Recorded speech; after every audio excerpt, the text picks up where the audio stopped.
നമസ്കാരം. ബ്ലൂ സ്റ്റോക്കിലേക്ക് സ്വാഗതം. നമസ്കാരം. ഈ കേരള സിവിൽ സർവീസിലെ മുതിർന്ന ഓഫീസർമാരിൽ ഒരാളായ ബി അശോക് നമുക്കൊക്കെ വേണ്ടപ്പെട്ട ആളാണ്. നമ്മളെല്ലാവരോടും ഇപ്പോൾ മറുനാടൻ പ്രേക്ഷകരോട് വലിയ സ്നേഹമുള്ള ആളാണ്. അദ്ദേഹത്തിൻ്റെ പിതാവ് അദ്ദേഹത്തിന് ഈ സത്യസന്ധതയും സ്നേഹവും ഈ ദൃഢതയും ഒക്കെ നൽകിയ അദ്ദേഹത്തിൻ്റെ പിതാവ് അന്തരിച്ചിരിക്കുന്നെന്ന ദുഃഖകരമായ വാർത്തയോടുകൂടിയാണ് നമ്മളും തുടങ്ങുന്നത്. ശ്രീ ബാലസുന്ദരം എന്നാണ് അദ്ദേഹത്തിൻ്റെ പേര്. 86 വയസ്സായിരുന്നു. അദ്ദേഹം സഹകരണ സംഘത്തിലെ ഡെപ്യൂട്ടി രജിസ്ട്രാറായിരുന്നു. സഹകരണ വകുപ്പിലെ ഡെപ്യൂട്ടി രജിസ്ട്രാർ, കോളേജ് അധ്യാപികയായിരുന്നു. ഇദ്ദേഹം അശോക് സാറിനോട് തിരുവനന്തപുരത്ത് വീട്ടിലായിരുന്നു. ഇന്നലെ ഞായറാഴ്ച കുഴഞ്ഞു വീണ് മരിച്ചു. ഞങ്ങൾ വിളിച്ചു, ഞങ്ങൾ രണ്ടുപേരും സംസാരിച്ചു. ആരോഗ്യ പ്രശ്നങ്ങളൊന്നും ഉണ്ടായിരുന്നില്ല, ഒരു പ്രശ്നമില്ലായിരുന്നു. പെട്ടെന്ന് മരിച്ചു. എന്തായാലും നമ്മൾ മറുനാടൻ ലൂസ് സ്റ്റോക്കിൻ്റെ ഒരു ആദരാഞ്ജലികൾ, അദ്ദേഹം നമ്മുടെ ലൂസ് സ്റ്റോക്കിൻ്റെ ഒരു പ്രേക്ഷകൻ കൂടിയാണ്. അതുകൊണ്ട് ലൂസ് സ്റ്റോക്കിൻ്റെ ഒരു ആദരാഞ്ജലി അദ്ദേഹത്തിന് അർപ്പിച്ചുകൊണ്ട് നമ്മൾ വിവാദ വിഷയങ്ങളിലേക്ക് കടക്കുന്നു. എനിക്ക് തോന്നുന്നു ഏറ്റവും ഒടുവിൽ ഇപ്പോൾ കത്തി നിൽക്കുന്നത് ഉദയനിധി സ്റ്റാലിനെ അറസ്റ്റ് ചെയ്തു. ഉദയനിധി സ്റ്റാലിന് നടത്തിയ പരാമർശങ്ങളുടെ പേരിൽ മുഖ്യമന്ത്രി വിജയുമായും നടി തൃഷയുമായി ബന്ധപ്പെട്ട് ദ്വയാർത്ഥ പ്രയോഗം അദ്ദേഹം നടത്തി. അതേ ബന്ധപ്പെട്ടാണ് ഇന്ന് അദ്ദേഹത്തെ പോലീസ് അറസ്റ്റ് ചെയ്തത്. ദ്വയാർത്ഥ പ്രയോഗം വളരെ മോശമായ പ്രയോഗം തന്നെയാണ്, സംശയമൊന്നുമില്ല. കാരണം ഒരു സ്ത്രീയെക്കുറിച്ച് അങ്ങനെ പറയാൻ പാടില്ല. പക്ഷേ വിജയ് ഒരു എന്താ പറയണത്, ഇതിനു മുമ്പുള്ള പല ജയലളിതയുടെ രീതിയിൽ അഭിപ്രായം പറയുന്നവരെ അടിച്ചമർത്തുന്ന പിണറായിയുടെ രീതി ഇത് ഓട്ടോക്രാറ്റിക് രീതിയാണ്. ആ ഓട്ടോക്രാറ്റിക് രീതിയാണ് എന്നൊരു സന്ദേശം കൊടുക്കുന്നു പറയാതിരിക്കുന്നു. കാരണം അത് ഒരു അഭിപ്രായം പറഞ്ഞു, കേസെടുത്തതിൽ കുഴപ്പമൊന്നുമില്ല, അയാളെ ഓടിച്ചിട്ട് വീട്ടിൽ ചെന്ന് അറസ്റ്റ് ചെയ്തിട്ട് അയാളെ കോടതി, അത് മാത്രമല്ല ഹൈക്കോടതി അയാളെ അറസ്റ്റ് ചെയ്യരുത് പറഞ്ഞു. 12 മണിയിൽ അറസ്റ്റ് ചെയ്ത് ഹൈക്കോടതി പറഞ്ഞിട്ടുണ്ട്. എന്നിട്ടും അറസ്റ്റ് ചെയ്യുന്നത് വലിയ തോതിൽ വിജയിയുടെ സൽപ്പേരിനെ ഇത് ദോഷമായി ബാധിക്കും. പണ്ട് കരുണാനിധി അർദ്ധരാത്രി വീട്ടിൽ കയറി ബലം പ്രയോഗിച്ച് അറസ്റ്റ് ചെയ്തുകൊണ്ടുപോയ സംഭവം കരുണാനിധിയുടെ ഇമേജ് വർദ്ധിപ്പിക്കുക, അടുത്ത തെരഞ്ഞെടുപ്പിൽ അദ്ദേഹം പൂർവ്വവാദി ശക്തിയോട് തിരിച്ചു വരികയും ചെയ്തു. അതിന് കാരണം ഇത് പ്രതിപക്ഷ നേതാവ് കൂടിയാണ് ഉദയനിധി. ഉദയനിധി സ്റ്റാലിൻ അത്ര വെടുപ്പുള്ള കക്ഷിയൊന്നുമല്ല.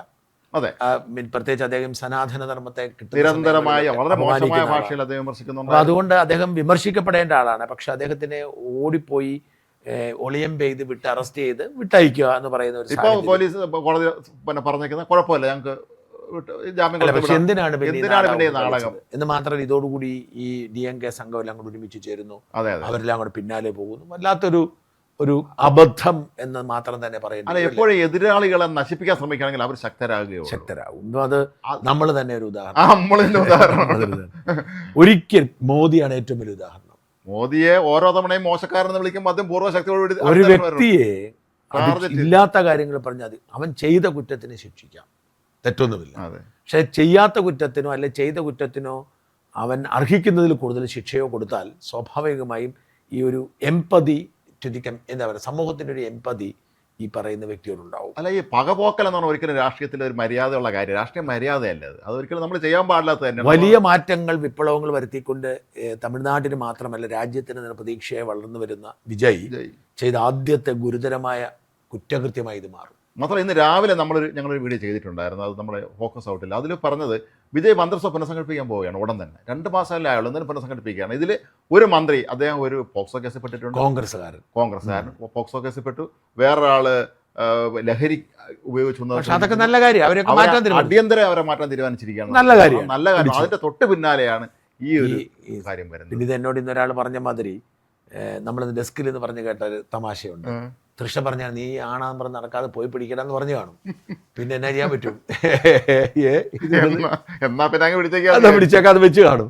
എന്തായാലും വിജയ് ഈ തെറ്റ് തിരുത്തും എന്ന പ്രതീക്ഷയോട് വേണ്ട രാഷ്ട്രീയ പരിചയമില്ലാതെ ഈ മേഖലയിൽ വന്നതുകൊണ്ട് സംഭവിച്ച ഒരു സിനിമ പലതും മാസമാവാൻ ശ്രമിച്ചതായിരിക്കും. പക്ഷേ എന്തായാലും ആ മിസ്റ്റേക്ക് വലിയ രാഷ്ട്രീയ മണ്ടത്തരമായി മാറി. ഇത്തരം അബദ്ധങ്ങൾ ആവർത്തിച്ചാൽ വിജയ് നൽകുന്ന പ്രതീക്ഷ തമിഴ് ജനതയുടെ പ്രതീക്ഷയ്ക്ക് മങ്ങലേൽക്കും. ഇപ്പോൾ എംജിആറും കരുണാനിധിയും തമ്മിൽ ഇത്രയും വലിയ പണക്കവും പ്രശ്നമൊക്കെ ആയിരുന്നെങ്കിൽ ഒരിക്കലും എംജിആർ മുഖ്യമന്ത്രിയെ ദീർഘകാലം ഇരുന്നിട്ട് പോലും കരുണാനിധി അറസ്റ്റ് ചെയ്യുകയോ ഇതുപോലെ ഓടിച്ചിട്ട് ഏതെങ്കിലും കേസിൽ പിടിക്കുകയൊന്നും ചെയ്തിട്ടില്ല. ജയലളിതയ്ക്ക് സൽപ്പേര് പോയത് അതിലായിരുന്നു. തന്റെ എതിരാളികളെ ക്രൂരമായി അവരെ പുറകെ നടന്ന് വേട്ടയാടുന്ന ഒരു പ്രശ്നം. പിണറായി ഇല്ലാതായി തീർന്നതിന്റെ പ്രധാന കാരണവും അത് തന്നെ, എതിരാളികളോട് വേട്ടയാടുന്നത്. അല്ല, എപ്പോഴും നമ്മൾ പൊതുരംഗത്ത് നിൽക്കുമ്പോൾ നമ്മളൊരു മാതൃകയായിരിക്കണം. നമ്മൾ പ്രതികാര ബുദ്ധിയോടുകൂടി പെരുമാറാൻ പോയാൽ അത് നാട്ടുകാർ കാണും. ഇന്നത്തെ കാലം പട്ടത്തെ പോലെയല്ല, വളരെ പെട്ടെന്ന് ആൾ നമ്മൾ മനസ്സിലാക്കും.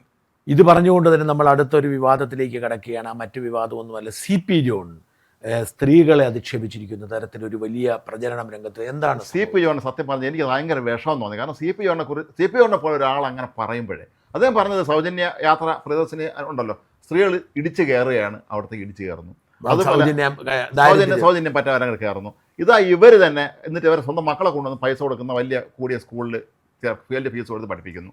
അതുപോലെ എന്തെങ്കിലും അസുഖം വന്നാൽ സർക്കാർ ആശുപത്രിയിൽ പോയി അവിടുത്തെ തിണ്ണയിൽ കിടക്കുന്നു എന്നൊക്കെ രീതിയിൽ പ്രൈവറ്റ് ഹോസ്പിറ്റലിലെല്ലാം പോകുന്നവരെല്ലാം സർക്കാർ ആശുപത്രി പോകും. അപ്പോൾ ഇതെല്ലാം നമ്മൾ നൽകുന്ന ആനുകൂല്യങ്ങൾ, നമ്മൾ ഈ കൊടുക്കുന്ന സൗജന്യങ്ങളെല്ലാം ഇവരിങ്ങനെ അനുഭവിച്ചുകൊണ്ടിരിക്കുകയാണെന്ന രീതിയിൽ അതൊരു അല്പം പുച്ഛം അതിൽ കടന്നിട്ടുണ്ട്. അത് നല്ല രീതിയിലാണ് അദ്ദേഹം. അതായത് സ്ത്രീകളുടെ ഒരു ഉയർത്തെഴുന്നേൽപ്പിന്റെ ഭാഗമായി, സ്ത്രീ സ്വാതന്ത്ര്യത്തിന്റെ ഭാഗമായി അവർക്ക് അവകാശത്തോടുകൂടി ജീവിക്കാൻ വേണ്ടി ആനുകൂല്യം കൊടുത്തിട്ട് അതിന്റെ പേരിൽ കണക്ക് പറയുന്നത് നമ്മൾ ഭക്ഷണം കൊടുത്തിട്ട് നാണമില്ലടാ വന്ന് വലിച്ചു കയറ്റാനെന്ന് ചോദിച്ചാൽ ഒരു മനുഷ്യന്റെ അവസ്ഥ എന്തായിരിക്കും? അതെനിക്ക് ബെർലിൻ കുഞ്ഞനന്ദൻ നായരത്തുള്ള ഏറ്റവും വലിയ ദേഷ്യം അതാണ്. ബെർലിൻ കുഞ്ഞനന്ദൻ നായർ ആത്മകഥ വായിച്ചിട്ടുണ്ടല്ലോ, അതിൽ അദ്ദേഹം ചില ഭാഗത്ത് പറയുന്നുണ്ട് ഈ നേതാക്കന്മാരെ പലരും വീട്ടിലെത്തിയപ്പോൾ ഇഷ്ടപ്പെട്ട ഭക്ഷണം അവർക്ക് ഉണ്ടാക്കി കൊടുത്തു. ഓരോ നേതാവിനും പിണറായിയുടെ ഉണ്ടാക്കി കൊടുത്തിട്ടുണ്ടെന്ന് പറയുന്നുണ്ട്. എനിക്ക് അത് സത്യം വായിച്ച വിഷമം തന്നെ. നമ്മുടെ വീട്ടിലെത്തുമ്പോൾ നമ്മൾ അയാൾ പിന്നീട് പിണങ്ങിക്കോട്ടെ നമ്മുടെ അടുത്ത്, പക്ഷേ ഞാൻ അന്ന് വീട്ടിൽ നിന്ന് വിചാരിച്ചോളും മീൻകറി ഒരിക്കലും ജീവിതത്തിൽ ഒരു പ്രമാണമായിരിക്കണം ഭക്ഷണത്തിന് കണക്ക് പറയരുത്.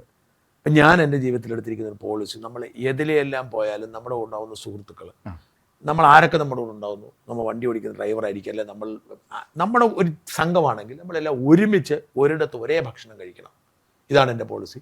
കൂട്ടത്തിൽ കാശ് കൂടുതലുള്ള ആളെന്ന നിലയിൽ അപ്പോൾ നമ്മുടെ ഒരു സൗഹൃദം ഞാനായിരിക്കും കൊടുക്കേണ്ടി വരുന്നത്. ആ ഭക്ഷണത്തിന് ഒരിക്കലും കണക്ക് പറയാൻ പാടില്ല.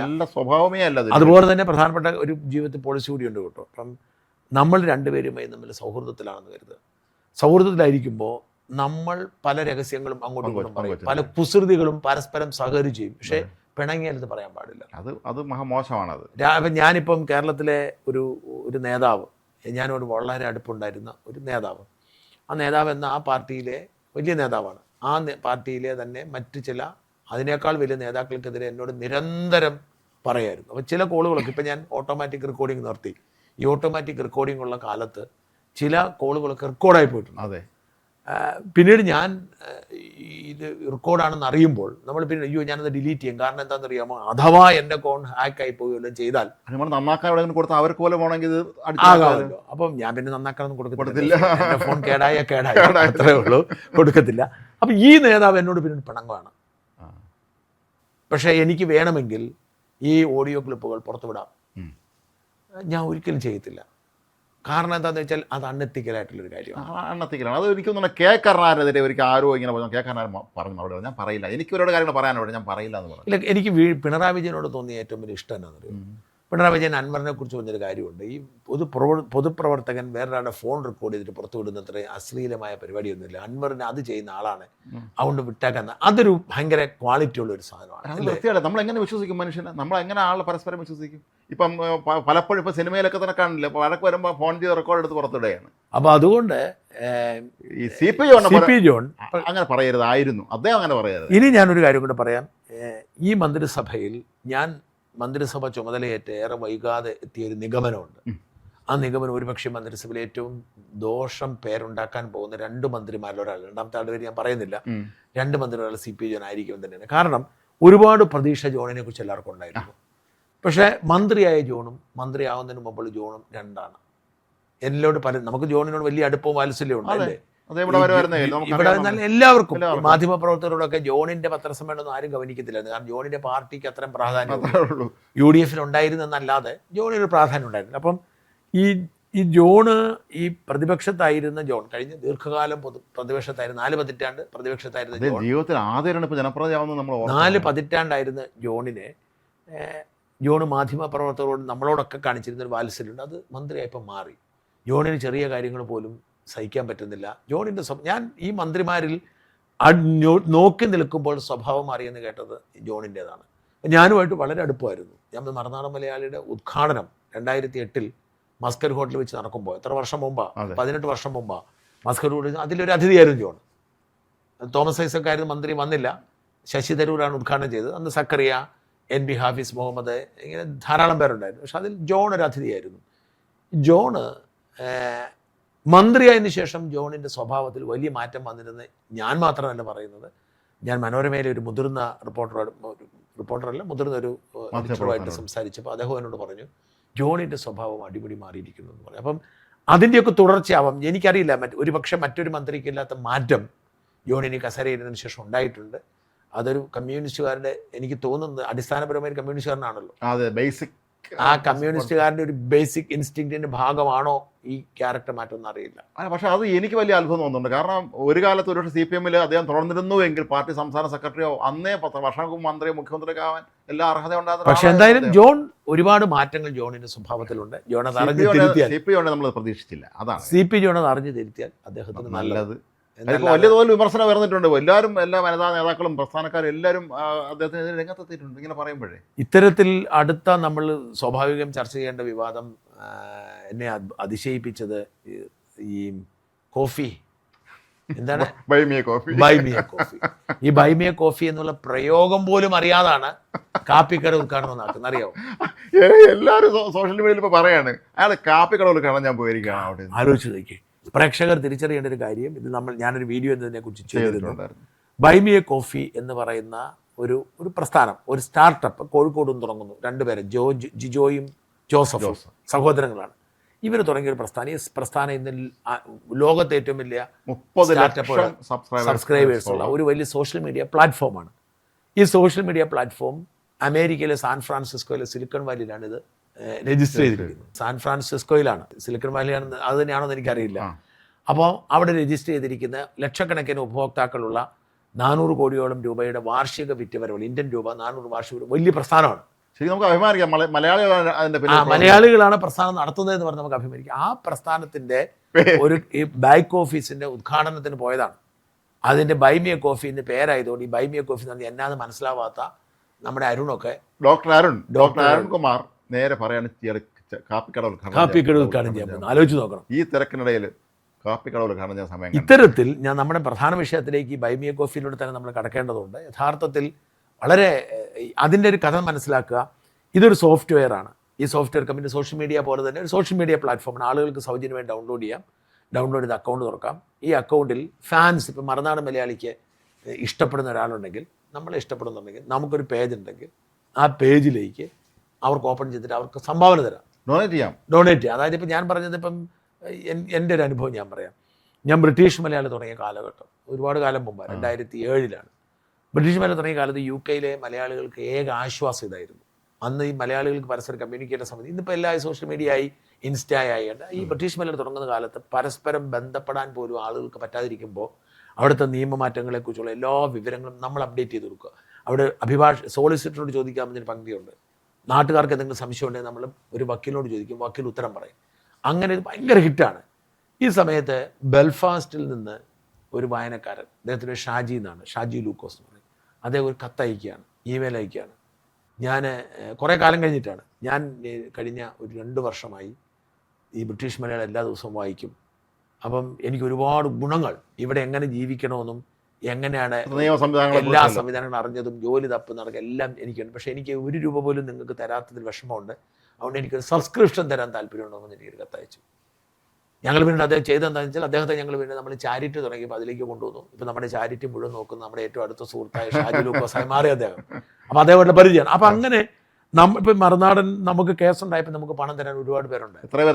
അപ്പം നമ്മൾ ഇതിലൊരു അക്കൗണ്ട് തുറക്കുവാണെങ്കിൽ ഈ അക്കൗണ്ട് നമ്മൾ അതിൻ്റെ അകത്ത് ഇട്ടാൽ, അപ്പം നമ്മുടെ ഒരു അമേരിക്കയിലോ അല്ലെങ്കിൽ ഇംഗ്ലണ്ടിലോ ഉള്ള ഒരാൾ നമ്മുടെ ഒരു വാർത്ത വായിച്ചിട്ട് അവർക്ക് നമ്മളോട് വലിയ കടപ്പാടും സ്നേഹവും തോന്നുന്നെങ്കിൽ അവർ ഇതിലൊരു പേയ്മെൻ്റ് അങ്ങ് നടത്തിയാൽ മതി.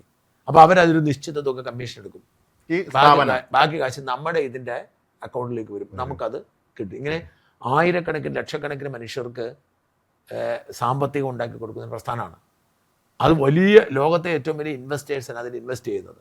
ആ സ്ഥാപനം അതിൻ്റെ ബാക്ക് ഓഫീസ് കേരളത്തിൽ കോഴിക്കോട് കൊണ്ടുവന്ന് എന്തിനാന്ന് വെച്ചാൽ ഇവർ മലയാളികളായതുകൊണ്ട്, കോഴിക്കോടുകാരായതുകൊണ്ട്, ഇവർ ലണ്ടനിൽ ജീവിക്കുന്നവരാ. ഈ 2 പേരും ലണ്ടനിൽ ജീവിച്ചിട്ടാണ് ഒരു അമേരിക്കൻ ഓഫീസ് തുടങ്ങിയിട്ട് കേരളത്തിൽ എവിടെ വേണം നടത്തും, ബാംഗ്ലൂർ, ഹൈദരാബാദ്, ഇവിടെ കൊണ്ട് അവർ കോഴിക്കോട് തന്നെ നടത്തും. കോഴിക്കോട് ഫെസിലിറ്റി പോലും ഇല്ല. ഫെസിലിറ്റി അവിടെ ഇല്ല. ഇത് ഒരു കാപ്പിക്കടയാണെന്ന് പറഞ്ഞ് അരുൺകുമാറിനെ പോലെ ഒരു ബഹളം വെക്കാന്ന് പറഞ്ഞ് ഇതിൻ്റെ ഒരു പ്രോബ്ലം, നമ്മുടെ യഥാർത്ഥ വിഷയത്തിലേക്ക് നമുക്ക് പോകാൻ പറ്റും. ഇതിൻ്റെ പ്രോബ്ലം എന്താ വെച്ചാൽ, നമ്മുടെ മാധ്യമ പ്രവർത്തകർക്ക് പോലും അടിസ്ഥാനപരമായി ഈ അവർ പറയുന്ന വാർത്തകളെക്കുറിച്ച് ഒരു ധാരണയില്ലാന്ന് മാത്രമല്ല, ഇവരൊന്ന് അന്വേഷിക്കുക പോലല്ലോ, ഒന്ന് ചോദിച്ച ഒരാളിനെ വിളിച്ച് എന്താണ് ഈ ബൈമിയ കോഫി എന്ന് ചോദിച്ചാൽ പോലെ. അത് ഈ വാക്ക് പോലും എന്താണെന്നറിയോ, എനിക്ക് ഒരു കാപ്പി മേടിച്ചു തരാം എന്നുള്ള പ്രയോഗം, അമേരിക്കയിലെ പ്രയോഗം, ആ പ്രയോഗമാണിത്. ഞാൻ കാപ്പി മേടിച്ചു തരാം, നിനക്ക് നിന്റെ കൊള്ളാണ്, നിനക്ക് ഞാൻ കാപ്പി മേടിച്ചു തരാം. എന്ന് പറയുന്ന ഒരു പ്രയോഗമാണ്, അല്ലാതെ അതിനകത്ത് കാപ്പിയായിട്ടൊരു ബന്ധവുമില്ല. സത്യം പറഞ്ഞാൽ ഈ അരുൺകുമാറിന്റെ സാധനം കണ്ടപ്പോൾ ഞാനും ഓർത്തു ഇതൊരു കാപ്പി കച്ചവടത്തിനാണല്ലോ, പുള്ളി എന്തിനാ ഈ ഹോട്ടൽ എല്ലാവരും നിരന്നിരിക്കുന്ന പടവും കാണുന്നുണ്ട് വരുന്നുണ്ട്. പിന്നീടാണ് നമ്മുടെ ജയിലിലെ ടോമാണ് പറഞ്ഞത് അങ്ങനെയല്ല ഇതിന്റെ കടപ്പെന്ന് പറയുന്നത്, ഞാൻ ഇതിന്റെ പിന്നാലെ പോയി അന്വേഷിച്ചു പോകുന്നൊക്കെ അങ്ങനെയാണ്. അപ്പോൾ മുഖ്യമന്ത്രി ശരിക്കും പറഞ്ഞാൽ ഉദ്ഘാടനം ചെയ്യാൻ പോയത് 2 മലയാളികൾ നടത്തുന്ന സമരങ്ങൾ നടത്തുന്ന സ്റ്റാർട്ടപ്പ് എന്നുള്ള നിലയിൽ മുഖ്യമന്ത്രി തന്നെയാണ് പോകേണ്ടത്. മുഖ്യമന്ത്രി തന്നെയാണ് പോകേണ്ടത്. അവരെ പ്രോത്സാഹിപ്പിക്കുന്നത് മുഖ്യമന്ത്രിയല്ലേ, മുഖ്യമന്ത്രി ജോലിയല്ലേ അത് പ്രോത്സാഹിപ്പിക്കുക എന്നുള്ളത്. അതെ, അതിന്റെ വഴി ഇതിന്റെ ഒരു അനുരണനം ചെല്ലുന്ന അമേരിക്കയിലേക്കാണ്, സ്റ്റാർട്ടപ്പ് ചെയ്യുന്ന ആളുകളിലേക്കാണ്, അവർക്കൊരു പ്രതീക്ഷ നൽകുക. നമ്മുടെ കേരളത്തിലെ ചീഫ് മിനിസ്റ്ററാണ് അതിന്റെ പ്രധാന ഈ ഹെലികോപ്റ്ററിൽ പോയി എന്നുള്ള ഇതുണ്ടല്ലോ, ഈ ഹെലികോപ്റ്ററിൽ പോയി എന്നുള്ള വിവാദവും അദ്ദേഹം മനയടിച്ചു. അദ്ദേഹം നിക്ഷേപകനെ കാണാൻ പോയതാണ്. നിക്ഷേപകന് അദ്ദേഹം വന്ദേ ഭാരതിൽ പോകാമെന്ന് പറയുന്നു, പക്ഷെ നിക്ഷേപകർക്ക് സമയമില്ല. അപ്പം ചോദിക്കുന്നുണ്ട്, മറ്റേ വി ജോയി MLA ചോദിച്ചത് അമ്മായിയപ്പനാണോ നിക്ഷേപകൻ എന്നൊക്കെ ചോദിക്കുന്നുണ്ട്. ഇവർ മറന്നു പോകുന്നൊരു കാര്യം, ഞാനിന്ന് എൻ്റെ ഫേസ്ബുക്കിൽ വൈകുന്നേരം ഇട്ടൊരു പോസ്റ്റ് ഉണ്ട്. അതായത് ഇതേ പിണറായി വിജയൻ ഒരിക്കൽ പ്രസംഗിച്ചപ്പോൾ പറഞ്ഞു, പിണറായിയെ കാണാൻ ഒരു നിക്ഷേപം വന്നു, അയാൾ നിക്ഷേപിക്കാന്ന് പറഞ്ഞ് 3 ലക്ഷം കോടി 3 ലക്ഷം കോടി. ഇവിടെ 10,000 കോടി ടാറ്റ നിക്ഷേപിക്കുമെന്ന് പറഞ്ഞപ്പോഴത്തേക്ക് ഇത്രയും വലിയ തുക വരത്തില്ല എന്ന് പറഞ്ഞ് ബഹളം വെച്ചവരാ. 3 ലക്ഷം കോടി രൂപ ഒരാൾ നിക്ഷേപിക്കാൻ വന്നു. അപ്പം ഞാൻ ചോദിച്ചു, എന്തിനാണ് നിങ്ങൾ കേരളത്തിൽ നിക്ഷേപിക്കുന്നത്? ഇതുപോലെ സമാധാനമുള്ള, ഇതുപോലെ സുരക്ഷിതത്വമുള്ള ഒരു സ്റ്റേറ്റ്, എന്നിട്ട് എന്ത് ചെയ്യാം 3 ലക്ഷം കോടിക്കാരൻ 3 രൂപ നിക്ഷേപിച്ചോ? ഇനി ആരാണ് ഈ നിക്ഷേപകൻ എന്ന് പിണറായി ഇനിയെങ്കിലും പറയൂ. ഈ ലോക കേരള സഭ ഇവിടെ നടത്തി, ഇവിടെ വന്ന് ഓരോ വിദേശികൾ വന്നിട്ട് ഞാൻ 50 കോടി 500 കോടി എന്തിയെ? അല്ല, ഈ 3 ലക്ഷം കോടി കൊണ്ടുവരുന്ന പറഞ്ഞ ആളാരാന്ന് പറയാത്തവരാണ് ഇവിടെ ഇതേ ഒരു നിക്ഷേപകനെ കാണാൻ വേണ്ടി പോയി എന്ന് പറഞ്ഞപ്പം അതിൻ്റെ പേരിൽ രംഗത്തിറങ്ങുന്നത്. അപ്പം മനസ്സിലാക്കേണ്ട ഒരു വസ്തുത, എനിക്ക് സതീശൻ്റെ മറുപടിയിൽ എനിക്ക് ഏറ്റവും ഇഷ്ടപ്പെട്ടതാണ്, തൽക്കാലം സൗകര്യമില്ല എനിക്ക് ധാരാളം പറയാൻ. കാരണം ഇവന്മാർ മുടക്കും ഉറപ്പല്ല. ഈ പെണ്ണും മണ്ണും നമ്മൾ കേട്ടിട്ടുള്ള പഴഞ്ചൊല്ല അങ്ങനെയാണ്. പണ്ട് കാരണന്മാർ പെണ്ണും മണ്ണും അപ്പം തന്നെ തീരുമാനിക്കണത്, മാറ്റി വെക്കരുതെന്ന് പറഞ്ഞു. അതായത് എൻ്റെ ഒരു കാരണന്മാർക്ക് നമ്മളൊരു ഭൂമി വാങ്ങാൻ തീരുമാനിച്ചാൽ അപ്പം വാങ്ങിക്കോണം, 100 പേരോട് സംസാരിക്കാനോ ചർച്ച ചെയ്യാനോ പോകരുത്. എൻ്റെ അപ്പനൊക്കെ ഭൂമി വാങ്ങാൻ വേണ്ടിയിട്ട് അയലോക്കാരോട് ആലോചിച്ചിട്ട് അതെല്ലാം പോയിട്ടുള്ളതാണ്. ചെറുപ്പത്തിൽ അവർ പറഞ്ഞിട്ട് അത് കൊണ്ടുപോകുന്ന ആളാണ്. അപ്പം ഭൂമി വാങ്ങാൻ തീരുമാനിച്ചാലും പെണ്ണ് കെട്ടാൻ തീരുമാനിച്ചാലും, ഇപ്പം ഞാൻ പറഞ്ഞ എൻ്റെ ഒരു കൂട്ടുകാരന്, എൻ്റെ ഏറ്റവും അടുത്തൊരു കൂട്ടുകാരന് കല്യാണം എല്ലാം ഫിക്സ് ചെയ്തു. അവൻ പലരോടും പറഞ്ഞു. ഇത് പറഞ്ഞപ്പോൾ കല്യാണമായെന്ന് പറഞ്ഞല്ലോ, ഈ പറഞ്ഞപ്പോൾ അതിൽ ഒരാൾ ഈ പെണ്ണിൻ്റെ അപ്പനെ വിളിച്ച് പറഞ്ഞെന്നാണെന്നറിയോ, അവനെ കെട്ടിച്ചു കൊടുക്കുന്നതിനെക്കാട്ടും നല്ലത് കഴുത്തിലൊരു വലിയ കല്ല് കെട്ടിയിട്ട് വേന്തം കയത്തിൽ ഞങ്ങളുടെ ഒരു വേന്തം കയറ്റം ഇപ്പം അതില്ല കേട്ടെ, മണലും മുടി ഈ വേന്തം കയത്തിലേക്ക് താഴ്ത്തുന്നത് നല്ലതെന്നാണ് ഈ പറയുന്ന കേട്ടവൻ ഇത് വിളിച്ച് പറഞ്ഞു കൊടുത്തത്. ഇത് അതുപോലെ തന്നെയാണ് ഇപ്പോഴത്തെ കാലത്ത്. ഒരു കാരണവശാലും VD സതീശന് ആരാണ് ഈ നിക്ഷേപം? യുവമാരെ പറയും, നിങ്ങൾ വന്നോ ഞങ്ങൾ കോടി നാട്ടി നിങ്ങളെ പൂട്ടിക്കുമെന്ന് പറയും. കാശ് മുടക്കുന്നു പേടിച്ചു പോകത്തില്ലേ? ഉറപ്പല്ലേ. മാത്രമല്ല ഇവിടെ വന്ന് എത്ര പേര് തിരിഞ്ഞ് ഓടിയിട്ടുണ്ട്, വിദേശ കമ്പനികൾ, BMW ഉൾപ്പെടെയുള്ള എത്ര കമ്പനികൾ തിരിഞ്ഞ് ഓടിയിട്ടുണ്ട്. അപ്പോൾ ഇവിടെ നമ്മുടെ പ്രധാനപ്പെട്ട വിഷയവും അത് തന്നെയാണ്. അതായത് ഈ കഴിഞ്ഞ കുറേ ദിവസങ്ങളായി വെള്ളപ്പൊക്കം വന്നപ്പോൾ ഉണ്ടായ വലിയ ആരോപണങ്ങൾ, ഈ ആരോപണങ്ങളും CPM ഉയർത്തുന്ന ആരോപണങ്ങളും, ഈ CPM ഉയർത്തുന്ന ആരോപണങ്ങൾക്ക് VD സതീശൻ നൽകിയ മറുപടിയും, ഇതൊക്കെയാണ് നമ്മുടെ പ്രധാനപ്പെട്ട വിഷയം. ഞാനതിൻ്റെ അകത്ത് കണ്ട ഒരു സംഗതി, അപ്പം എനിക്ക് ഒറ്റ കാര്യം മാത്രമേ VD സതീശൻ പത്രസമ്മേളനത്തിൽ ഇഷ്ടപ്പെടാതെ പോയുള്ളൂ. ഞാനത് വെരിഫൈ ചെയ്യാൻ എനിക്ക് പറ്റിയില്ല പ്രോപ്പറായിട്ട്. അതായത് സതീശൻ പറയുകയാണ്, വ്യാജ വാർത്തകൾ കൊടുത്താൽ കർശന നടപടി ഉണ്ടാവുമെന്ന് പറഞ്ഞ് ഞാനൊരു വാർത്ത കണ്ടു. ഞാൻ പക്ഷേ അങ്ങനെ വീഡിയോ ഞാൻ കണ്ടില്ല, ഒരു വാർത്ത ഞാൻ കണ്ടു. വ്യാജ വാർത്തകൾ കൊടുത്താൽ കർശന നടപടികൾ ഉണ്ടാവും എന്ന് ഒരു വാർത്ത അങ്ങനെ പറഞ്ഞിട്ടുണ്ടെങ്കിൽ അത് ഇപ്പം വിജയ് കാണിച്ച പോലെ ആകും. അല്ല, എനിക്ക് തോന്നുന്നില്ല അങ്ങനെ. വ്യാജ വാർത്തകൾ കൊടുക്കാനുള്ള അവകാശം ആളുകൾക്കുണ്ട് എന്നാണ് ഇവർ മനസ്സിലാക്കേണ്ടത്. നമുക്ക് വ്യാജ വാർത്ത കൊടുക്കാനുള്ള, നമ്മുടെ രാജ്യത്ത് വ്യാജ വാർത്ത കൊടുക്കരുതെന്ന് നിയമമില്ല. വ്യാജ വാർത്ത കൊടുത്താൽ ഒരാൾക്ക് ഡാമേജ് ഉണ്ടായാൽ, ഞാൻ കൊടുക്കുന്ന വാർത്ത വ്യാജമാണെങ്കിൽ ആ വ്യാജ വാർത്ത കൊണ്ട് ഒരു വ്യക്തിക്ക് നഷ്ടമുണ്ടായാൽ ആ വ്യക്തിക്ക് നഷ്ടപരിഹാരത്തിന് വേണ്ടി കോടതി കൊടുക്കാനായിട്ടാണ് ഡിഫമേഷൻ ആക്ട് ഉള്ളത്. പോലീസിൽ അതിൽ യാതൊരു റോളിൽ അങ്ങനെ പറഞ്ഞിട്ടുണ്ടെങ്കിൽ ഞാൻ ശ്രദ്ധയിൽപ്പെട്ട് ഞാനൊരു വാർത്ത അത് ഒഴികെ എനിക്ക് വളരെയധികം ഇഷ്ടപ്പെട്ടു. നമ്മൾ കഴിഞ്ഞ 2-3 ദിവസം മുമ്പ് ഞാനും നമ്മളല്ല ഞാൻ വിശാഖനോട് പറഞ്ഞാണ്, ഈ CPM കാര്യം ഇത് ചൊറിഞ്ഞു വാങ്ങുവാണ്. VD സതീശൻ അടുത്ത ബുധനാഴ്ച പത്രസമ്മേളനം നടത്തി ഇവന്മാർ പറഞ്ഞ സകല വാദവും പൊളിച്ചെടുക്കും, ഇതോടെ VD സതീശന്റെ ഗ്രാഫ് ഉയരും പറഞ്ഞതാണ്. അത് എപ്പോഴും അങ്ങനെയാണല്ലോ, നിയമസഭയിലാണെങ്കിലും പുറത്താണെങ്കിലും എല്ലാം അങ്ങനെയാണല്ലേ. പുള്ളി 2 ദിവസം ബുധനാഴ്ച വരെ കാത്തിരുന്നതിന് പുള്ളി തിങ്കളാഴ്ച തന്നെ പത്രസമ്മേളനം നടത്തി. എപ്പോഴും ഈ VD സതീശന്റെ മേലുള്ള CPMന്റെ ഇപ്പോഴത്തെ ഭയവും, ഈ ഭയത്തിൻ്റെ അടിസ്ഥാനത്തിൽ CPM പറഞ്ഞുകൊണ്ടിരിക്കുന്ന നുണകളും വാസ്തവത്തിൽ CPMനെ എത്രമാത്രം അങ്കലാപ്പിലാക്കിയിരിക്കുന്നു VD സതീശൻ തെളിവാണ്. മാത്രമല്ല അവർക്ക് ഈ എങ്ങനെയെങ്കിലും പിണറായി ഒന്ന് ഒഴിവാക്കുക എന്നുള്ളൊരു കാര്യം അവർക്കുണ്ട്. അവർക്ക് അതിന് സാധിക്കുന്നില്ല. ഇയാൾ അവിടെ തന്നെ ഇരിക്കുന്നു. അവർക്ക് ഇതിനകത്ത് ഞാൻ ഇതിനകത്ത് പറയുന്നത് വാസ്തവത്തിൽ നമ്മൾ പലരോട് ഇരിക്കുന്നത് എന്താണ് വി ഡി സതീശൻ മാത്രം ആരാധന എന്ന് ചോദിക്കാറുണ്ട്. ഒരു ആരാധനയില്ല, നമുക്കൊരു പ്രതീക്ഷയുണ്ട്. കേരളം നന്നാക്കാൻ ഇയാൾക്ക് കഴിയുമെന്ന് പ്രതീക്ഷയുണ്ട്. ആ പ്രതീക്ഷ നടക്കുന്നില്ലെങ്കിൽ നമുക്ക് നോക്കാം.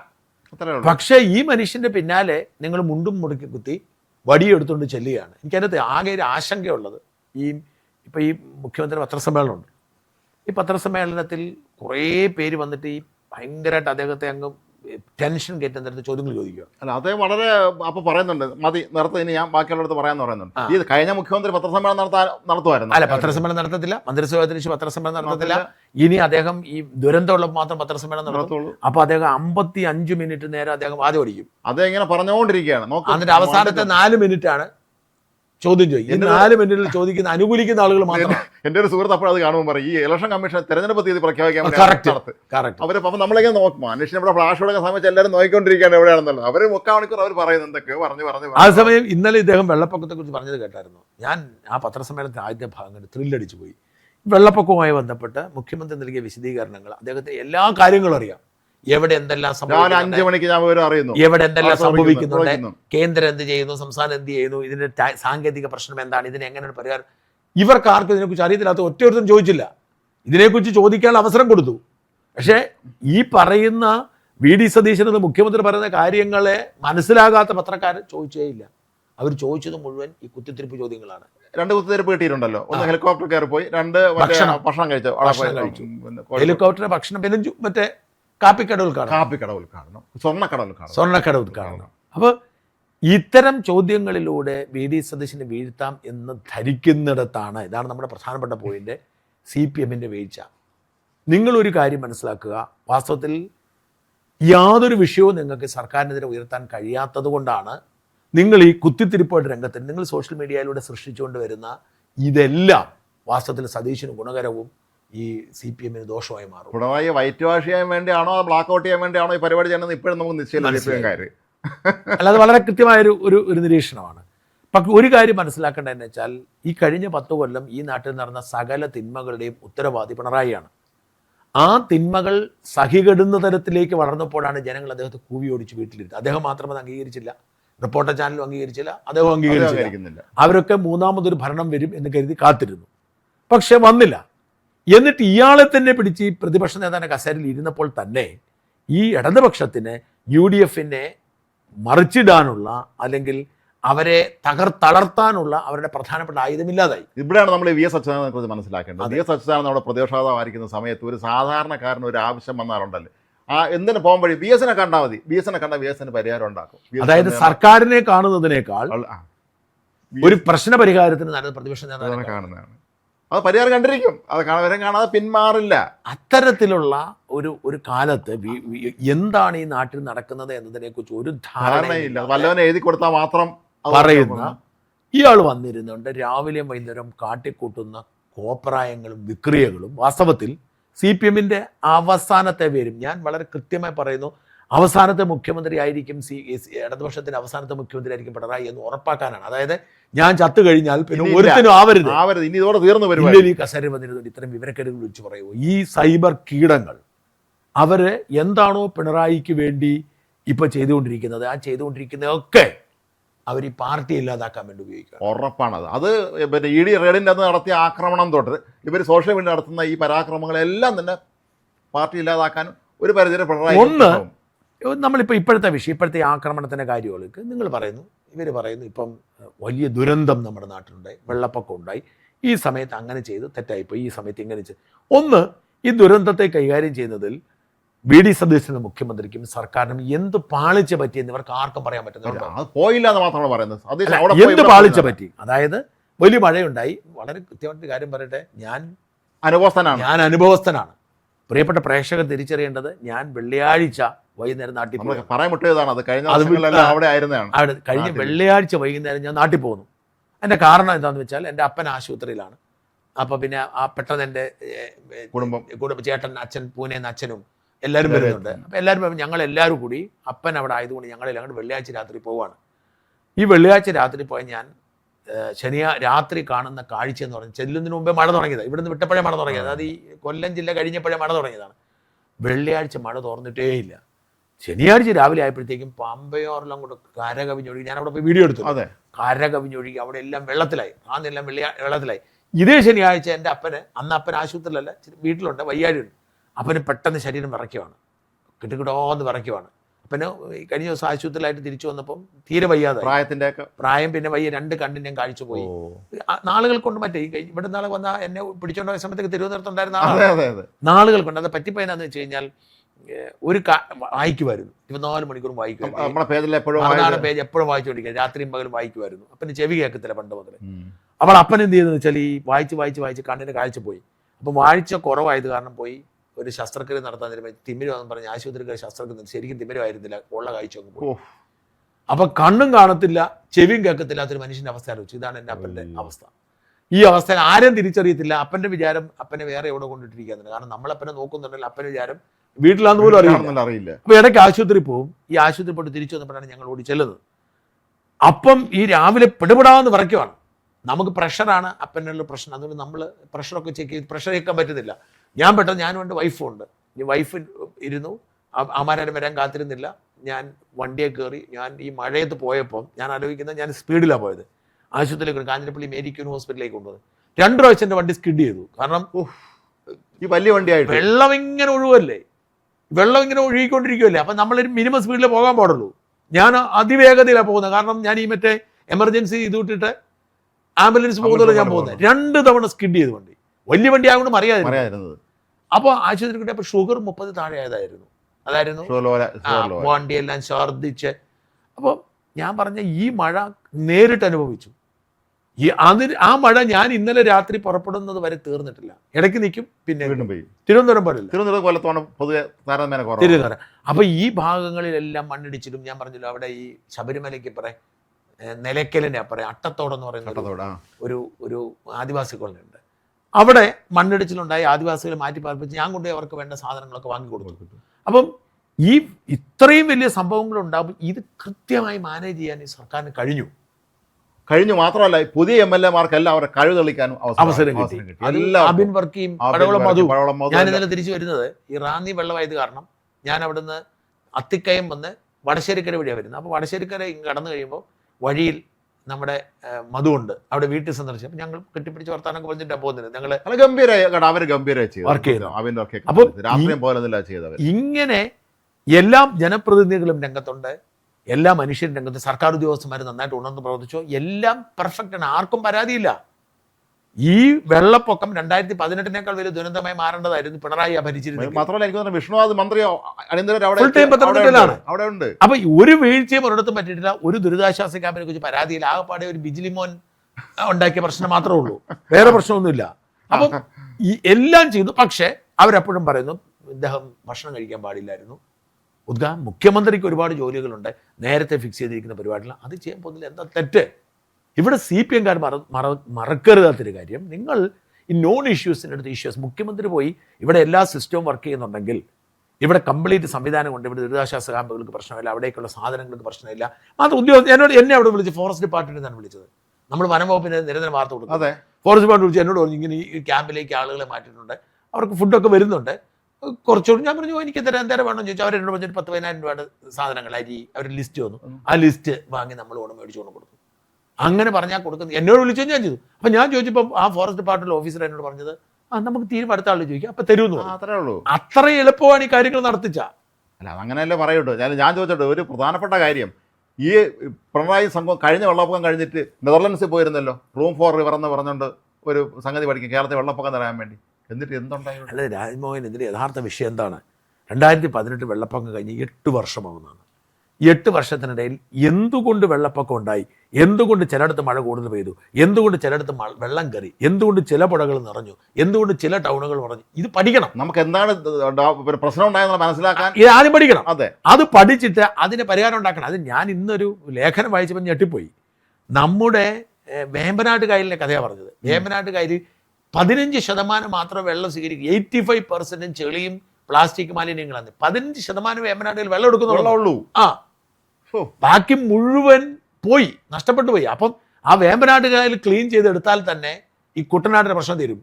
അണക്കെട്ടുകൾ എല്ലാ അണക്കെട്ടുകളിലും ഒരു ഏതാണ്ട് ഒരു 20-25% മാത്രമേ വെള്ളമുള്ളൂ. ബാക്കി ലക്ഷക്കണക്കിന് ടൺ ചെളിയാണ് ചെളിയും മണ്ണുമാണ് കിടക്കുന്നത്. ഞാൻ പറഞ്ഞല്ലോ, ഞങ്ങൾ പമ്പയാറിന്റെ തീരത്ത് ജീവിച്ചവരാണ്. ഞങ്ങളുടെ നാട്ടിൽ അവിടെ ആദ്യം മണൽക്കടവ് ഉണ്ടാക്കിയ ആൾ ഞാനാണ്. ഞാൻ എൻ്റെ 10ാം ക്ലാസ് പഠനം നിർത്തിയ ഉടനെ 10ാം ക്ലാസ് കഴിഞ്ഞ് 1 വർഷം പഠിച്ചില്ല. 10ാം ക്ലാസ് പഠിക്കാതെ ഞാൻ ചെയ്ത ആദ്യത്തെ പണി എന്നാണെന്നറിയോ? പമ്പയാറ്റിൽ ചെന്ന് മണൽ, അന്ന് ലൈസൻസ് ഒന്നും വേണ്ട, മണൽ തലച്ചുമടായിട്ട് മാറി ഉമ്മയ്ക്കിപ്പോൾ സെന്റ് മേരീസ് സ്കൂളിന്റെ ഗ്രൗണ്ടിൽ കൊണ്ടിടും. ഞാൻ എൻ്റെ ഒരു ബാബു എന്ന് പറഞ്ഞൊരു കൂട്ടുകാരാണ്, അവനിപ്പോൾ സർക്കാർ ഉദ്യോഗസ്ഥനാണ്, കാസർഗോഡ് കാഞ്ഞങ്ങാടൊക്കെ. അപ്പം ഞാനും ഇവനോട് മണൽ വാരിക്കൊണ്ട് ഇവിടെ കൊണ്ടിടും. 15 വയസ്സേ ഉള്ളൂ. എന്നിട്ട് ഞങ്ങൾ ലോറി പിടിക്കും. എൻ്റെ ഈ ലോറിയിൽ അന്ന് 1 രൂപയും കണ്ടാണ് ഒരു പാട്ട മണലിൽ നമ്മൾ മേടിക്കുന്നത്, കൊണ്ട് ആളുകൾക്ക് മണൽ കൊണ്ട് കൊടുക്കും. അങ്ങനെ തുടങ്ങി വെച്ച മണൽക്കളം പിന്നീട് ലൈസൻസ്ഡായി ആളുകൾ മണൽ കൊടുക്കും. ആ മണൽക്കളങ്ങളടക്കം സകലതും അടച്ചുപൂട്ടി. ഒരു മണൽക്കളവും, അതായത് ഈ 2018 വെള്ളപ്പൊക്കത്തിന് എങ്ങനെയാണ് മണലുണ്ടാകുന്നത് പലർക്കും അറിയില്ല. മണലുണ്ടാകുന്നത് ഈ മലകളിൽ നിന്ന് കുത്തൊഴുക്കിൽ വെള്ളം വരുമ്പോൾ ആ മണ്ണ് അവിടെ നിന്ന് ഒലിച്ച്, ആ മണ്ണ് ഒലിച്ച് അരിച്ച് അത് മണലായി മാറി വരുന്നതാണ്. അത് വന്ന് നദികളിലേക്ക് വീഴുന്നു. അവിടെയുള്ള ഈ നദികളിൽ വരുന്ന വെള്ളം, പമ്പ പോലുള്ള നദികളിൽ വരുന്ന വെള്ളം ഈ മണലെല്ലാം കൂടി കുന്നുകൂടി കിടപ്പം. ഞങ്ങളുടെ അവിടെ, എൻ്റെ വീടിൻ്റെ അവിടെ, നമ്മുടെ വീടിന്റെ അടുത്ത് വേന്തൻകായം എന്ന പേരുള്ളൊരു കയമുണ്ട്. നേരത്തെ പറഞ്ഞ കായം. നേരത്തെ 42 അടി താഴ്ചയായിരുന്നു ആ കയത്തിനുണ്ടായിരുന്നത്. 42 അടിയാണ് 42 അടിയാന്ന് തോന്നുന്നു, അത് മീറ്ററാണ്. അതൊക്കെ ഇപ്പൊ നടക്കാൻ ഇറങ്ങി നടക്കുക. കാരണം വെച്ചാൽ മണൽ വന്ന് മൂടി കിടക്കുകയാണ്. അപ്പം ഈ നദികളിൽ കിടക്കുന്ന മുഴുവൻ മണലുകളും കോരിയെടുത്താൽ അതൊരു ഇന്നത്തെ കേരള റിപ്പോർട്ട് അനുസരിച്ച് 10,000 കോടിയുടെ അസറ്റാണ്. ഈ 10,000 കോടി രൂപ സർക്കാരിന് പണം ഉണ്ടാക്കുന്ന മണൽ വെറുതെ കിടക്കുകയാണ്. ഇതേ സമയം ഇത് മാറുമ്പോൾ ഈ വെള്ളം ഇവിടെ കൊള്ളാൻ സംവിധാനം ഉണ്ടാവുകയാണ്. ഇതൊരു വേനലാകുമ്പോൾ, മഴക്കാലം കഴിഞ്ഞ് വേനലാകുമ്പോൾ വെറുതെ കിടക്കും. ഇച്ചിരി വെള്ളമുള്ളൂ, ഇത് മുഴുവൻ വാരിയെടുക്കാനുള്ള സംവിധാനം ഉണ്ടാക്കാൻ പറ്റും. ഇത് ലേലം കൊടുത്താൽ സർക്കാരിന് കാശ് കിട്ടും. ഈ മുഴുവൻ പുഴകളിലും വെള്ളത്തിനെ ഉൾക്കൊള്ളാൻ പറ്റും. എന്ന് മാത്രമല്ല, എന്താ ചെയ്യാത്തത്? പാറമട ലോബിയോട് കാശ്, അവർക്ക് പാറപ്പൊടി എംസാൻഡും ഈ 2 സാധനമാണ് ഇപ്പോൾ കെട്ടിട നിർമ്മാണത്തിൽ ഉപയോഗിക്കുക. അതിനേക്കാൾ ക്വാളിറ്റിയാണ് മണല്. മണലില്ലാത്തതുകൊണ്ടാണ് ഈ ഡ്യൂപ്ലിക്കേറ്റ് ഉപയോഗിക്കുന്നത്. അപ്പൊ ഈ മണലിന്റെ പ്രശ്നം എന്താണെന്ന് വെച്ചാൽ, അത് ഓരോ മേഖലയിലും അതൊരു മാഫിയ പോലല്ല. അതെന്ന് വെച്ചാൽ മണൽ മാഫിയ എന്ന് പറഞ്ഞാൽ നമ്മൾ ഈ മറ്റേ ബ്ലേഡ് മാഫിയ എന്നൊക്കെ പറഞ്ഞാൽ അതിൽ പ്രാദേശിക മാഫിയകളാണ്. അപ്പൊ ഈ പഞ്ചായത്തുകളുടെ കീഴിലാണ് ഈ മണലും സംവിധാനം. അത് സർക്കാരിന് ചിക്കില് കിട്ടത്തില്ല നേതാക്കൾ. തദ്ദേശ സ്വയംഭരണങ്ങൾ പാസ് കൊടുക്കുന്നു, മണൽ കൊടുക്കുന്നു. മറ്റേതങ്ങനല്ല. പാറമട മുതലാളിമാരെല്ലാം കൂടെ ഒരുമിച്ച് ചേർന്നിട്ട് കോടികൾ എണ്ണി കൊടുത്താൽ ഇതില്ലെങ്കിൽ മാത്രമല്ല അതിന് വിലയുള്ളൂ. ഒറ്റ രാഷ്ട്രീയ കക്ഷി പാറമടക്കുന്ന രംഗത്ത് നിൽക്കത്തില്ല. ഇവന്മാർക്കെല്ലാം ഉണ്ട്. ഞങ്ങളത് പറയായിരുന്നു, എല്ലാ നേതാക്കന്മാർക്ക് എറണാകുളം, കോട്ടയം, ഇടുക്കി ജില്ലകളിലെ പ്രധാനപ്പെട്ട നേതാക്കന്മാർക്ക് എല്ലാം പാറമടയുണ്ട്. അപ്പം ഇത്തരത്തിൽ ഓർക്കണം, ഈ പുഴകൾ മുഴുവൻ ഇതുപോലെ ആക്കി കഴിഞ്ഞിട്ട് ഇവന്മാര് കഴിഞ്ഞ് മോങ്ങുവാണ്. എന്നിട്ട് ഒന്നും പറയാനില്ല. പിണറായി വിജയൻ അങ്ങനെയാണ്, പിണറായി വിജയൻ ആയിരുന്ന ധീരനായിരുന്നു. അങ്ങനെ ആയിരുന്നെങ്കിൽ അയാൾ ജീവിതത്തിൽ മനുഷ്യരുടെ ഇറങ്ങിപ്പോയിട്ടില്ല. VD സതീശൻ ഒന്നുമല്ല, അവിടെ ദുരിതബാധിത സ്ഥലത്ത് പോയി കാണുന്നുണ്ട്. ഇയാള് വലിയ സെക്യൂരിറ്റിയോട് 3-4 ദിവസം പോയിട്ട് ഇങ്ങനെ നോക്കിയിട്ട് പുറത്തേ ഉള്ളൂ. അല്ല, മാത്രമല്ല VD സതീശൻ കഴിഞ്ഞ 2018 പ്രളയകാലത്ത് അദ്ദേഹത്തിന്റെ മണ്ഡലത്തിൽ വ്യാപകമായി പ്രവർത്തനം നടത്തിയ ആളാണ്. അപ്പൊ ഇവിടുത്തെ പ്രധാനപ്പെട്ട പോയിന്റ്, നമ്മുടെ ഒരു കൺക്ലൂഡിങ് പോയിന്റ് എന്ന് പറയുന്നത്, പ്രിയപ്പെട്ട പ്രേക്ഷകർ അറിയേണ്ട നമ്മുടെ ഒരു കൺക്ലൂഡിങ് പോയിന്റ് എന്ന് പറഞ്ഞാൽ CPM-നെ കുറിച്ചൊരു നമ്മുടെ വറിയാണ്. കാരണം CPM എന്ന് പറഞ്ഞ പ്രശ്നം അങ്ങനെ ഇല്ലാതാവണ്ട. കാരണം കേരളത്തിലൊരു ഒരു പാർട്ടി എന്ന നിലയിൽ ഒരുപാട് മാറ്റങ്ങൾ കേരളത്തെ ഈ നിലയിൽ എത്തിച്ചതിൽ 57-ലെ EMS നമ്പൂതിരിപ്പാടിനുള്ള റോള് മറ്റാർക്കുമില്ല. ഈ 57 കേരള മന്ത്രിസഭ എന്ന് പറഞ്ഞ ഒരു കേരളം കണ്ട ഏറ്റവും നല്ല മന്ത്രിസഭ, ഏറ്റവും മിടുക്കന്മാർ മാത്രം. അപ്പൊ അങ്ങനെ ഒരു പ്രസ്ഥാനം നശിച്ചു പോകാതിരിക്കണമെങ്കിൽ ഈ വൃത്തികെട്ടവനോട് മാറ്റണം. ഇയാൾ ഈ പുട്ടിയടിച്ച്, ഇവന്മാരുടെ പണി ഇയാൾക്ക് പുട്ടിയടിക്കുക എന്നുള്ളതാണ്. ഇയാളുടെ ഈ ചിരിക്കാത്ത മുഖത്തെ ചിരിപ്പിക്കുക, ഈ അനങ്ങാത്ത ശരീരം അനക്കിക്കുക, ഇങ്ങനെ ചെയ്ത് ഇവർ ഈ പറയുന്ന വൃത്തികേടുകൾ മുഴുവൻ കുടപിടിച്ചു പോയാൽ ഈ പ്രസ്ഥാനം. കാരണം നിങ്ങൾ VD സതീശനെതിരെയും സർക്കാരിനെതിരെയും പറഞ്ഞ ഒന്നും ജനങ്ങളുടെ ഇടയിലേക്കത്തില്ല. ജനങ്ങൾക്ക് കാര്യങ്ങൾ മനസ്സിലായി തുടങ്ങി. അവിടെ പോയി അയാൾ ഉദ്ഘാടനം ചെയ്തതോ അല്ലെങ്കിൽ അയാൾ ഭക്ഷണം കഴിക്കുന്നു പറഞ്ഞാൽ മലബാറിലൊരു വീട്ടിൽ ചെന്നുമ്പോൾ അയാൾ ഭക്ഷണം കഴിക്കാം. അതുകൊണ്ടാണ് പുള്ളി പറഞ്ഞത്, അയ്യോ എനിക്ക് അറിയത്തില്ലായിരുന്നു പിണറായി പട്ടിണിയായിരുന്നുള്ള കാര്യം. ഭക്ഷണം കഴിച്ചു കൊടുത്തു, ആ വിളമ്പി വെച്ചിരിക്കുന്നു, പിണറായി അദ്ദേഹം കഴിച്ചെന്ന് കാണുന്നില്ല. നമ്മൾ മനസ്സിലാക്കേണ്ടത് കാര്യം, ഒരു വലിയ ടേബിളാണ്, അതിൽ ഒരുപാട് ആൾ കഴിക്കായിരിക്കും. ഒരുപാട് ആൾ എല്ലാം കൂടെ കഴിക്കാനല്ല. അങ്ങനെ ഒരു ചാപ്പാട്ട് രാമനും അല്ല. ഇനി ആണെങ്കിലും എന്താ കുഴപ്പം? ഒരു മനുഷ്യൻ ഒരു വീട്ടിൽ ചെല്ലുമ്പം, ഞാൻ എൻ്റെ ഒരു വീട്ടിൽ ചെല്ലുന്നു, ഞാനിപ്പോൾ അമേരിക്കയിലേക്ക് പോയപ്പം ഞാൻ അനുഭവിച്ചൊരു ദുരന്തമാണ്. നമുക്ക് അവർ ലോകത്തില്ലാത്ത എല്ലാം ഉണ്ടാക്കി വെക്കും, നമുക്ക് കഴിക്കാൻ പറ്റുമോ? ഇതാണ് പ്രശ്നം. നമ്മുടെ പല സുഹൃത്തുക്കളും ഇതേ പ്രശ്നമാണ്. ചെല്ലുമ്പോൾ അവർ മേശ മുഴുവൻ വിഭവമായി, നമുക്ക് ഭക്ഷണം കഴിക്കാൻ പറ്റില്ല. അപ്പോൾ ഇതിന് വീടി ശ്രദ്ധിച്ചത് പഠിച്ചു. ഇത്തരത്തിലെ നോൺ ഇഷ്യൂസ് നിങ്ങൾ ചുമന്നുകൊണ്ട് നടന്നാൽ ഒരു കാര്യം തിരിച്ചറിയാം, ഒരു കാലത്തും CPM ശാപമോക്ഷമില്ല. നിങ്ങൾ നോൺ ഇഷ്യൂസിന് പുറകെ നടക്കും. വീടി സതീശൻ അതല്ല, ആഴ്ചയിൽ ഒരു പത്രസമ്മേളനം തകർത്ത് കളയും. ഇത് നഷ്ടം വരാൻ പോകുന്നത് പിണറായി വിജയനല്ല. പിണറായി വിജയനെ സംബന്ധിച്ചിടത്തോളം മരിക്കുന്നത് വരെ, പ്രതിപക്ഷ നേതാവായി മരിക്കുക എന്ന വാക്കാണ്, ചാകുക എന്ന വാക്കാണെന്ന് എനിക്കറിയില്ല, അതുവരെ ആ ഒരു പദവിയിലിരിക്കണം, ഒരു ക്യാബിനറ്റ് പദവിയിലിരിക്കണമെന്ന് മാത്രമേ അദ്ദേഹത്തിന് ആഗ്രഹമുള്ളൂ. കൊടിവെച്ച കാറും മകളുടെ കാര്യം സേഫ് ആയിരിക്കണം. അല്ലാതെ ഇത് തിരിച്ചറിഞ്ഞ് CPIM തിരിച്ചറിഞ്ഞ് ഇയാളെ മാറ്റി വെച്ചിട്ട് ജനപിന്തുണയുള്ള നേതാക്കളെ മുമ്പിലിറക്കി, ജനപിന്തുണ നേതാക്കളെന്ന് പറയുമ്പോൾ ഇവർ പുറന്തള്ളി കുറെ നേതാക്കന്മാരുണ്ട്, നീണ്ട പട്ടികയുണ്ട്, അവരെ തിരിച്ചുകൊണ്ട് വരണം. CPM കഥ കഴിയും. CPM രക്ഷപ്പെടില്ല എന്നുള്ള യാഥാർത്ഥ്യം തിരിച്ചറിയണം. നന്ദി, നമസ്കാരം.